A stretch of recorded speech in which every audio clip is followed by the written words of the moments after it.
Hey, what's up everyone? Welcome to the Daily Jace, where I give quick ideas around business to science to current events and everything in between. Today is Tuesday, 17th of April 2018, and we're talking about The Happiness Advantage. Such a great book. If you haven't read it, then I highly encourage you to. It was written by this dude called Sean Anker, and he's a bit of a boss. He flies around the world and he gets to talk to heaps of students at a lot of universities, and he's even given a TED talk on positive psychology because he's devoted his whole academic career towards it. This book isn't hard to read, it's pretty simple and it's applicable to all walks of life, but it goes into the science behind how we think, so that's why it's really interesting. But he talks about in the introduction around how most people in society think about happiness all wrong. They think once you reach a certain level of success, then you'll reach a certain level of happiness, and success doesn't necessarily map to happiness. So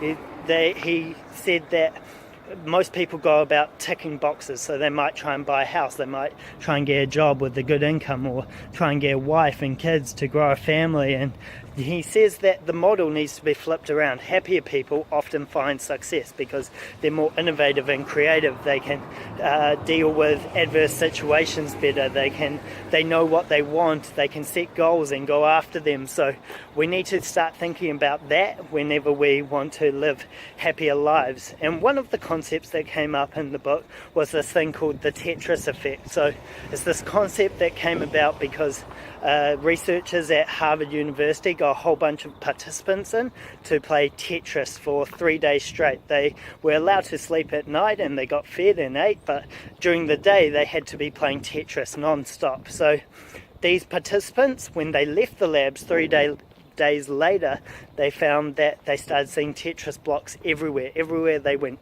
So they'd go into a city and think about the city buildings as blocks on a Tetris screen.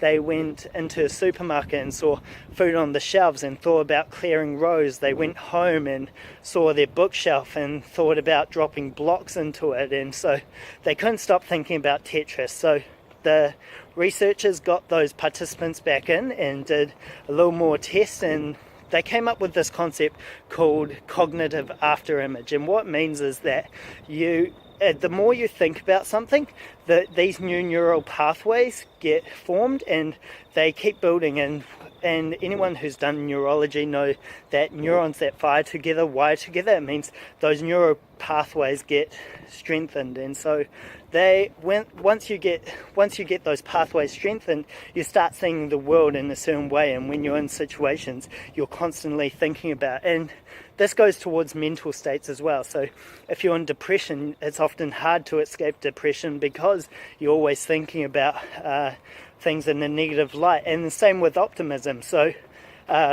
happiness and optimism is actually a practice that you need to practice day in, day out. And everyone wants to be happier, but not everyone finds happiness because of this cognitive afterimage. So think about that. Keen to hear your thoughts. Just a little bit of science for the day. If you enjoy this sort of stuff, follow me on LinkedIn, YouTube or Facebook. If you connected with this idea in some shape or form, then give it a like, share or comment. Otherwise I'll catch you on the flip side tomorrow.